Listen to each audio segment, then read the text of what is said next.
installed. You should hear the horn, and you should have the green chevron, and we're in the red. Checked. Checked. Radar.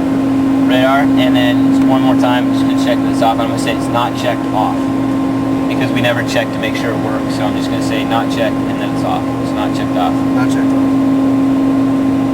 No, I don't see anything on that one. Yeah. Flight instruments. Okay. I'm going to read off some flight instrument readings, and I'm going to read off flight instruments. Go ahead and note any discrepancies. So I'm going to check these, and you should check. So airspeed less than 40. My RMI, your HSI should read 130. My HSI, your RMI 130. The needle's erect, the ball's caged. Or needle erect, ball center. BSI is 0. Now test your flight director. Hit this button right up here.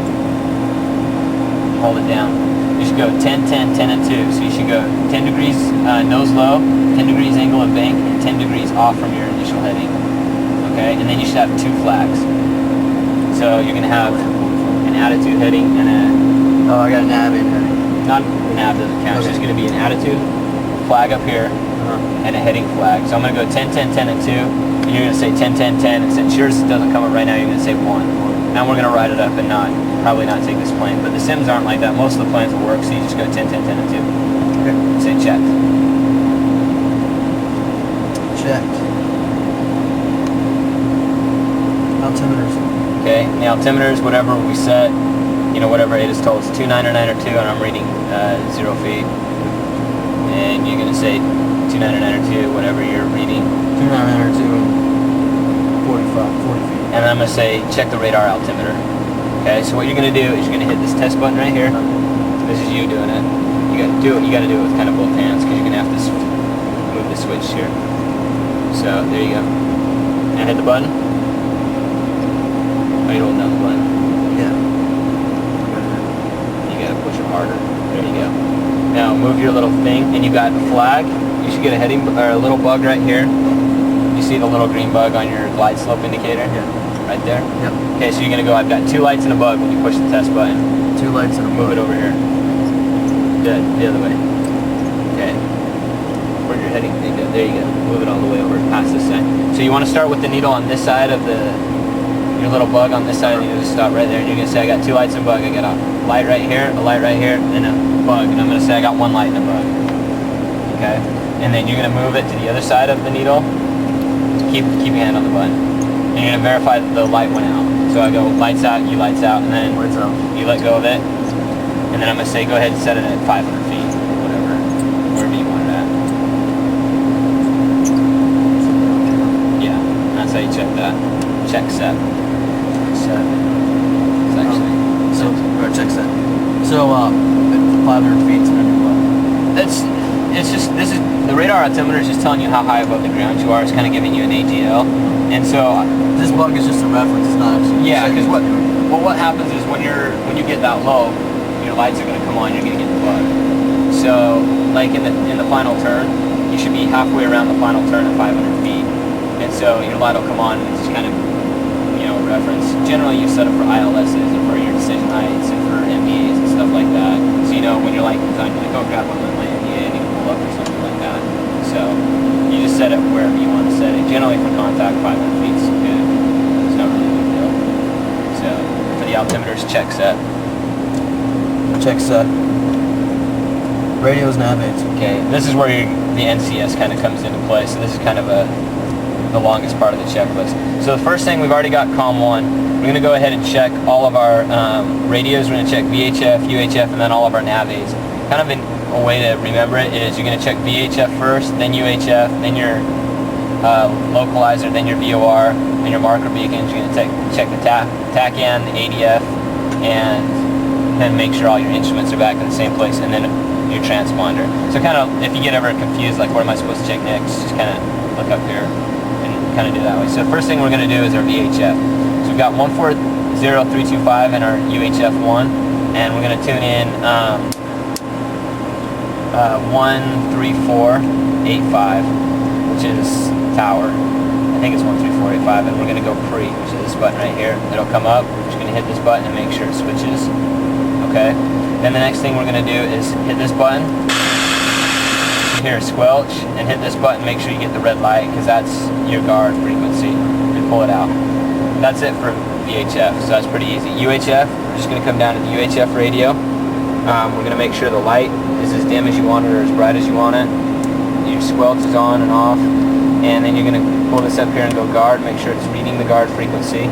You come to manual, and just make sure all of these switches are working correctly, that they're just working. And you come to preset. I've already been talking on it, so you don't really have to do anything, but you can change it to make sure. And then you come over here and make sure you're monitoring both guard and the normal. That's the UHF frequency. Next thing we're going to do is check the localizer, and the way you're going to set up the localizer is you're going to hit this button right here, which is the waypoint button, and you're going to tune in waypoint 1, which is going to be 114, and you're going to hit pre. That's going to save it. Okay, you're going to go waypoint 2, you're going to hit 1155, pre. Waypoint 6, you're going to go 1113, and I'm going to hit D, U, D. Okay, and then make sure this is in VOR ILS too. That's going to put it up here, and you should get a DME off it as well. Okay, that's your localizer frequency that we're going to test. And then waypoint 7 is going to be 1103, and I'm going to hit 1103, and I'm going to hit 3. Okay, and those are just your safe frequencies for local flights that you're going to use. So we're going to test the localizer first. So since that's nav 1, that's just for the pilot, so I got to tune it in for the co-pilot as well. So I'm going to hit that right there, waypoint 2, and I'm going to go 1113, use. Should come up there for you. Okay, so now we've got our localizer. I'm going to go ahead and identify it. That's kind of loud, so we'll just turn that down there. And we'll localize, kind of loud too, but we got a good ident on both of those. Okay, I'm going to turn marker beacon on and go ahead and tune your CDI to 130. By the way, so the arrow's pointing up at 130. Okay, so the next thing I'm going to do is I'm going to go ahead and hit this button, the nav test button. You get 3 lights. We get a horn because that's the marker beacon 1, and check marker beacon 2. You've got 3 lights. Your glide slope indicator right there should be 1.5 dots below the mean line, and you should get 1.5 dots to the right on your CDI. Okay, that's a good test for the localizer. Okay, now we're going to test the VOR, so I'm going to go waypoint 1, 1140, I'm going to DUD it, DUD, tune it in, you get a new DME, got the new frequencies, my needles are switched over. I'm going to do the same for you, nav 2, 114, and just use. Okay, now we're going to do the exact same thing. Okay, and I'm going to say your RMI should be reading approximately 155, and go ahead and put your course needle on 155, make sure it centers up. While I'm doing that, while you're switching that, I'm going to verify that we're getting a good reading, which is not identifying. There you go. And you're going to check both VOR 1 and 2, make sure it's identifying. Okay, then we're going to come down here, and you centered it up, make sure it goes 10 degrees to the right and to the left. Okay, and then you've got a good to from indication on the arrow, so just give it 180 degree, make sure the arrow switches to the to from, and then center it up on 003.